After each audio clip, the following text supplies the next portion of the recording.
We're going to sit right on top of the wood chip. Why not? The guy that delivered it couldn't actually get on my allotment plot itself because of how damp it is. He would have sunk essentially. So he had to tip as close to the allotment plot as he could, and I basically had to scrape all of the chip-ins off of the road and get them onto my allotment plot. Now this here is a mixture of conifer trees and applewood, which is going to be a really nice mix basically to create a mulch on the allotment plot.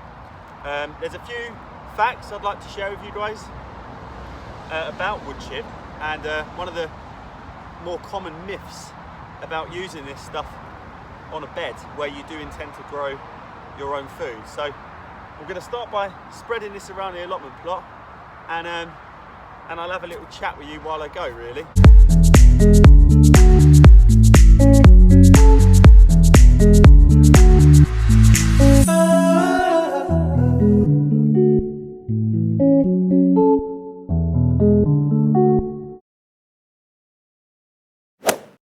I do get a lot of questions from you guys asking me why exactly I use wood chip around the allotment plot and what exactly are the benefits of using such a material essentially on the ground.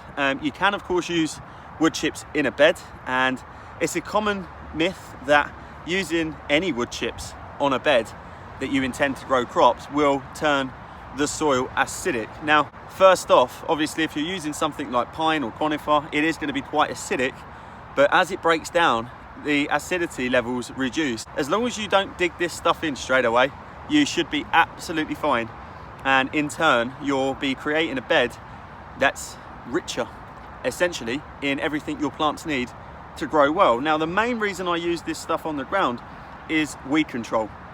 Using mulch does prevent a lot of weeds, and it works by blocking out a lot of the sunlight, forcing whatever has grown to fight its way through and get weaker and weaker before it actually hits the sunlight.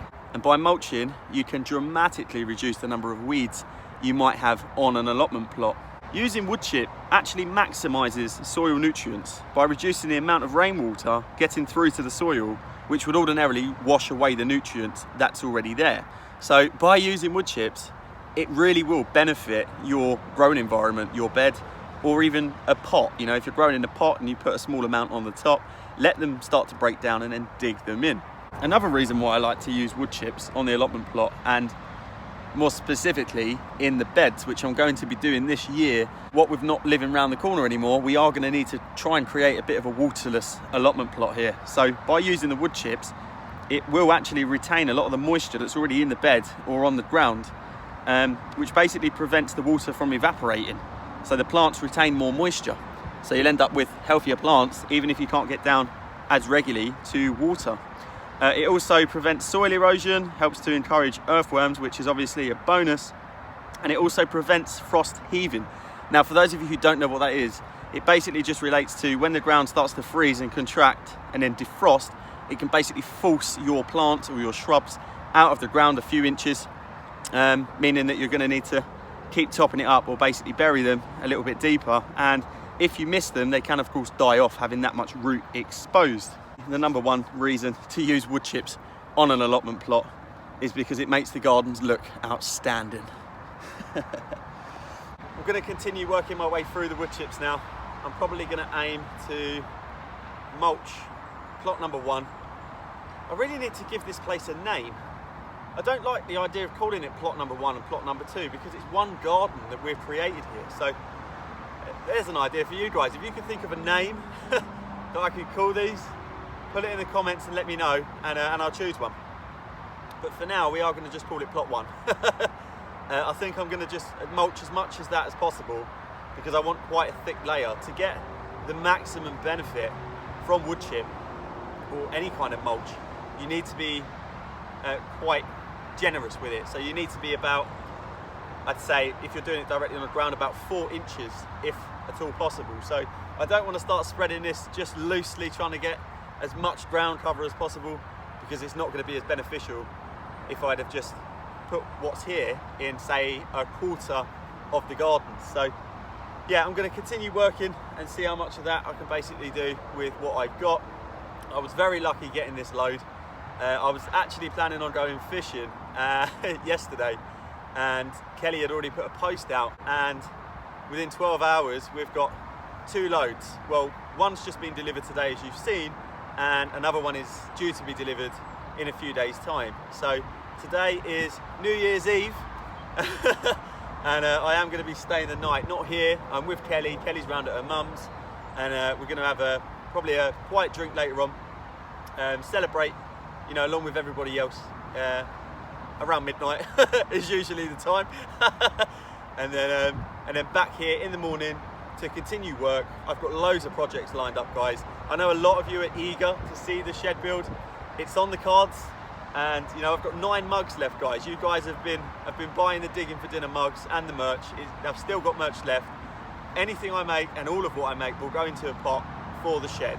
So yeah, 9 left, guys, and when they're gone, they're gone. Links in the description if you want to get your hands on a limited edition Digging for Dinner mug. And then thank you to everyone who has supported the channel this year. It's been amazing.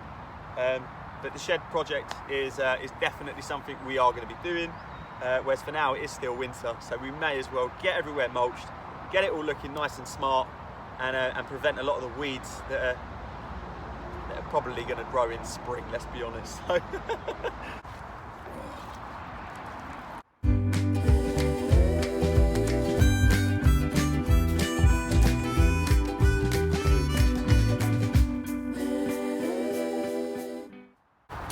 I left my yard rake at home, otherwise I would have used that.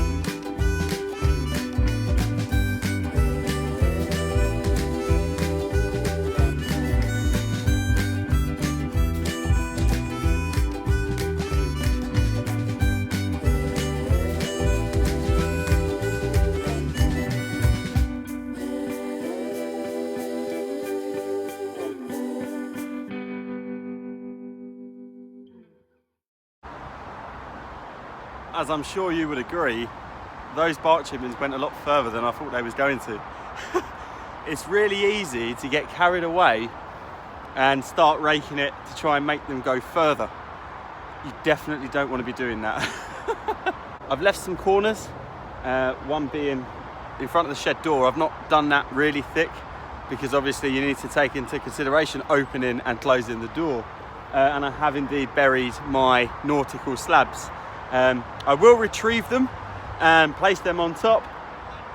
It's just not essential that I do that right now. So I'm going to resist the urge to spread this even thinner, and I'm going to leave it with quite a prominent cut-off point where it goes from this plot to the second plot. But guys, I'm sure you're with me. That looks absolutely stunning as ground cover. Natural, free, useful. I'm ecstatic at how this looks, and not only does it look good, but it serves so many purposes. No, genuinely guys, it is good stuff. Both of these allotment plots combined have had about 6 tipper loads. The vehicle that you saw at the start of the video, that includes me and Kelly going to get it bucket by bucket earlier on in the year. I choose this stuff, and I've chosen wood chip as a mulch and a ground cover for about 3 years now, on this allotment and the last allotment as well. It was one of the first things I really learned about 10-11 years ago, how beneficial wood chip can be to a garden. It looks lovely, it smells lovely. I'm not really sure you should be breathing all that in, but it smells so good. I think it's the apple that's mixed in with the conifer that makes it smell really sort of moorish. That is why I use mulch on my allotment plots and have done so for a number of years. It's brilliant stuff.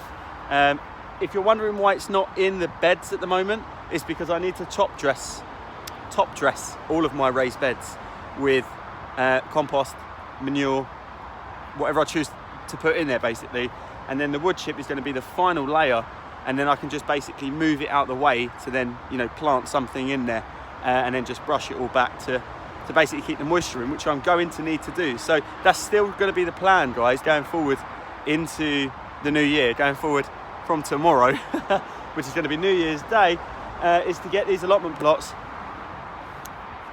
do I dare say it, to a waterless stage. And all that means is it won't necessarily need me to be here as often as you would ordinarily be at your allotment plot to water in the summer months, because I'm going to aim to get a thick enough layer of mulch, and I'm going to try and get the balances right by making my own sort of mix to go on these beds. At the moment we are concentrating on the bark. Hopefully we're going to get another load over the next few days, and if we do, I'll bring you along and we'll do the entire allotment plot. It needs a name. Remember, comment, and if you want any merch, links in the description. Thank you very much for watching, guys. Don't forget to like and subscribe to Digging for Dinner, and I will see you in the next video. Have a brilliant new year, guys. Honestly, go out with a bang. It's a brand new start, it's a brand new year, and yeah, have a lovely day, and I will see you all very soon. Beautiful.